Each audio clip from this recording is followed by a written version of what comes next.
देखिए, तो क्वेश्चन है हमारा कि एक व्यक्ति की वार्षिक आय 4.5 लाख बढ़ जाती है, लेकिन आयकर 26% से 20% हो जाता है, तो भी उसको 12,000 रुपये अधिक आयकर देना पड़ता है। आपको बताना बढ़ी हुई आय कितनी है ना। तो देखिए, इस क्वेश्चन को समझने के लिए सबसे पहले आपको इस कॉन्सेप्ट को समझना होगा।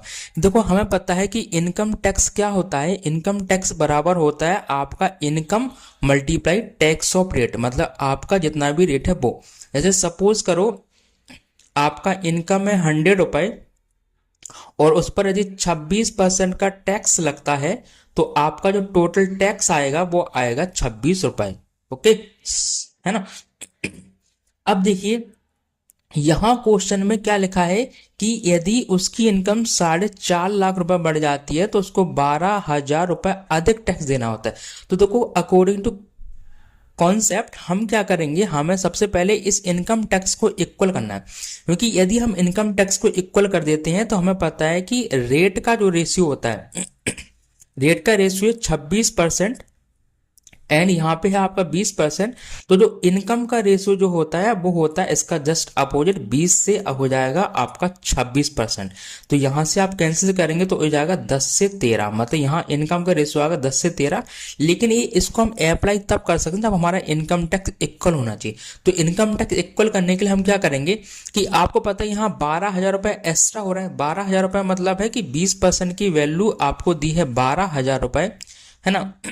तो यहां से हम 100% की वैल्यू निकालेंगे तो आपका हो जाएगा 60,000 रुपए। तो 60,000 रुपए एक क्या है, हमने देखो क्वेश्चन के अकॉर्डिंग हमारा इनकम जो बढ़ा हुआ था वो था 4.5 लाख रुपए। लेकिन हमें चूंकि इनकम टैक्स इक्वल करना है तो हम लेट कर लेते हैं कि हमारा जो सैलरी बढ़ा हुआ है वो 60,000 रुपए कम, मतलब 3.9 लाख ही बढ़ा हुआ है। ऐसा आपको लेट करना पड़ेगा ना। तो अब आप देखेंगे यहां से आप देखेंगे यहाँ से आप देखेंगे इन दोनों का जो डिफरेंस है, मतलब ये आपकी पहले वाली इनकम है और ये बाद वाली, तो दोनों का डिफरेंस है 3 की, और 3 का वैल्यू दिया है आपको 3.9 लाख।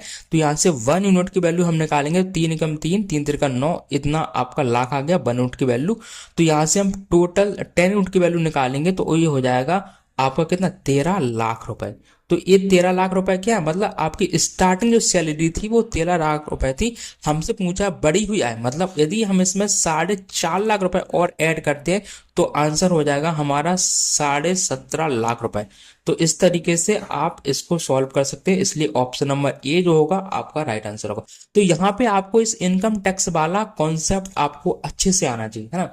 तो यदि आपको इस क्वेश्चन में और भी कहीं कहीं कोई डाउट हो तो आप मुझे हमें कमेंट में बता सकते हैं। मेरा व्हाट्सएप नंबर भी आपको कमेंट में मिल जाएगा, आप मुझे व्हाट्सएप पर भी मैसेज कर सकते हैं। ओके, तो मिलते हैं ऐसे ही नेक्स्ट वीडियो में। अब तक के लिए thank you, take care, bye.